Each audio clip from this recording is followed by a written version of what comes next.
Chapter 4. How is the gold become dim? How is the most fine gold changed? The stones of the sanctuary are poured out in the top of every street. The precious sons of Zion, comparable to fine gold, how are they esteemed as earthen pitchers, the work of the hands of the potter. Even the sea monsters draw out the breast, they give suck to their young ones. The daughter of my people has become cruel, like the ostriches in the wilderness. The tongue of the sucking child cleaveth to the roof of his mouth. For thirst the young children ask bread, and no man breaketh it unto them. They that did feed delicately are desolate in the streets. They that were brought up in scarlet embrace dunghills. For the punishment of the iniquity of the daughter of my people is greater than the punishment of the sin of Sodom, that was overthrown as in a moment, and no hand stayed on her. Her Nazarites were purer than snow, they were whiter than milk, they were more ruddy in body than rubies, their polishing was of sapphire.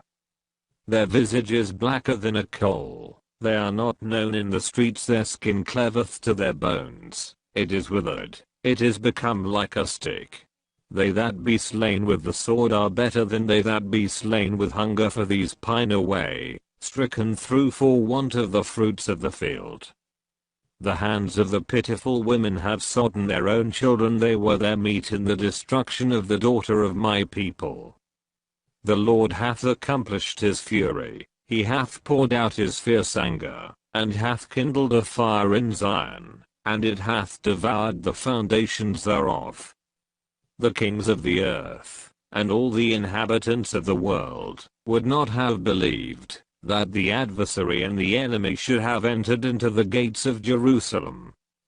For the sins of her prophets, and the iniquities of her priests, that have shed the blood of the just in the midst of her. They have wandered as blind men in the streets, they have polluted themselves with blood, so that men could not touch their garments. They cried unto them, Depart ye, it is unclean, depart, depart, touch not. When they fled away and wandered, they said among the heathen, they shall no more sojourn there. The anger of the Lord hath divided them, he will no more regard them. They respected not the persons of the priests, they favored not the elders. As for us, our eyes as yet failed for our vain help. In our watching we have watched for a nation that could not save us. They hunt our steps, that we cannot go in our streets. Our end is near, our days are fulfilled, for our end is come.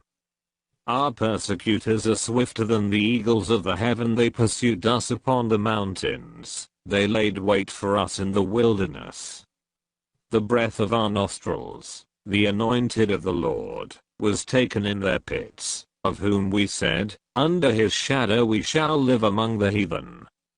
Rejoice and be glad, O daughter of Edom, that dwellest in the land of Us. The cup also shall pass through unto thee. Thou shalt be drunken, and shalt make thyself naked. The punishment of thine iniquity is accomplished, O daughter of Zion. He will no more carry thee away into captivity. He will visit thine iniquity, O daughter of Edom. He will discover thy sins,